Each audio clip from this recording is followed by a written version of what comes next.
राजा की यह 3 सीख अपने जीवन में उतार ली तो कभी धोखा नहीं खाओगे। बहुत समय पहले किसी राज्य में एक प्रतापी राजा रहते थे। उस राजा के 3 बेटे थे। राजा अपने तीनों बेटों को योग्य राजा बनाने के लिए, उनकी शिक्षा दीक्षा के लिए अच्छी व्यवस्था करते हैं। राजा अपने बेटों को हर विद्या में पारंगत बनाना चाहते थे, जिससे राजा के बाद उनके पुत्र उनके राज्य को अच्छी तरह से संभाल सके। तीनों बेटों की अच्छी शिक्षा दीक्षा हुई। अब जब राजा बूढ़े हो गए और अपना राजकाज संभालने में असमर्थ हो गए, तब राजा अपने तीनों पुत्रों को अपने पास बुलाते हैं और कहते हैं, हमारे राज्य में आम का एक भी पेड़ नहीं है, इसलिए मैं चाहता हूँ कि तुम तीनों आम के पेड़ की खोज करो और वापस आकर मुझे बताओ कि यह पेड़ कैसा होता है। लेकिन राजा ने अपने तीनों बेटों के सामने एक शर्त रखी। राजा ने शर्त बहुत ही अनोखी रखी, क्योंकि राजा अपने तीनों बेटों की बुद्धिमत्ता की परीक्षा लेना चाहते थे।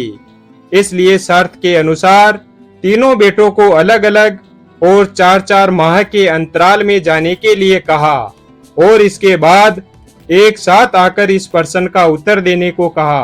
तीनों ने राजा की बात को हाथ जोड़कर स्वीकार कर लिया। अब राजा की शर्त के अनुसार राजा का सबसे बड़ा बेटा सबसे पहले गया, उसके 4 महीने बाद मझला बेटा गया और उसके 4 महीने बाद में उसका छोटा बेटा गया।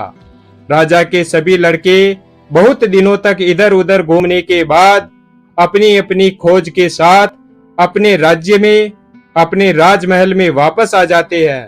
अब राजा अपने तीनों बेटों को राज दरबार में बुलाते हैं और उन्हें बारी बारी से उनसे पूछते हैं कि बताओ आम का पेड़ कैसा होता है। सबसे पहले राजा का बड़ा बेटा जवाब देता है और कहता है, पिताश्री, आम का पेड़ बहुत ही अजीब होता है। आम के पेड़ में न तो पत्ती होती है और न ही कोई फल लगा होता है, एकदम से सूखा होता है। अपने बड़े भाई की यह बात सुनकर मझला भाई तुरंत बोला, नहीं, आम का पेड़ तो बहुत ही हरा भरा होता है, लेकिन उसमें कमी सिर्फ यह है कि उसमें फल नहीं लगते हैं। तब अपने मझले भाई की यह बात सुनकर सबसे छोटा भाई बोला, पिताश्री, मेरे दोनों बड़े भाइयों ने लगता है कि कोई दूसरा पेड़ देखा है, क्योंकि आम का पेड़ तो बहुत ही हरा भरा होता है और मीठे और रसदार फलों से भी लदा रहता है। मैंने खुद अपनी आंखों से देखा है। और राजा के तीनों बेटे अपनी अपनी बात पर अड़े रहे और तीनों भाई बड़े ही आश्चर्यचकित हुए। तब राजा कहता है, तुम तीनों ने जो देखा वह सही है। तुम तीनों ने ही आम के पेड़ को ही देखा था, लेकिन तुमने जो देखा उसी को सही माना और वह सही भी है। लेकिन तुम तीनों ने अलग अलग मौसम में जाकर आम के पेड़ को देखा है, इसलिए इसकी अलग अलग खूबी को जाना है।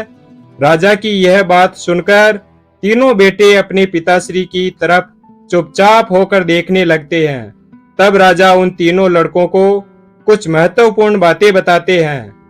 तब राजा कहते हैं कि मैंने तुम तीनों को जानबूझकर अलग अलग मौसम में आम का पेड़ देखने के लिए कहा था, क्योंकि मैं तुम तीनों को एक सीख देना चाहता था। फिर राजा अपने बेटों को ये 3 बातें बताते हैं।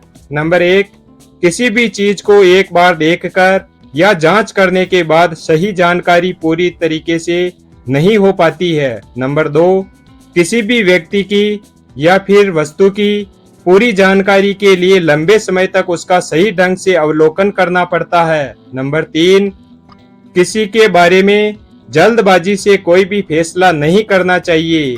हर मौसम एक जैसा नहीं रहता है।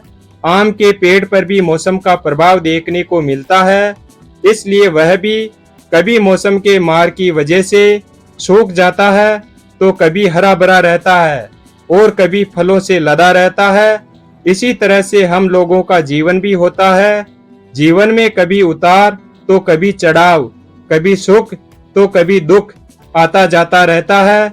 इसलिए हमें हिम्मत बनाए रखनी चाहिए और आत्मविश्वास रखना चाहिए। हर मौसम की तरह समय भी गुजर जाता है।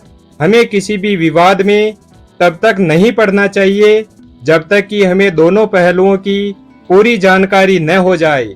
हमेशा एक पक्ष के पहलू की जानकारी सुनने के बाद दूसरे पक्ष की भी सुनना उतना ही जरूरी होता है जितना कि पहले वाले की। वीडियो अगर पसंद आया हो तो वीडियो को लाइक और चैनल को सब्सक्राइब करें और अपने दोस्तों के साथ शेयर करें। धन्यवाद और कमेंट करके बताएं यह कहानी आपको कैसी लगी है।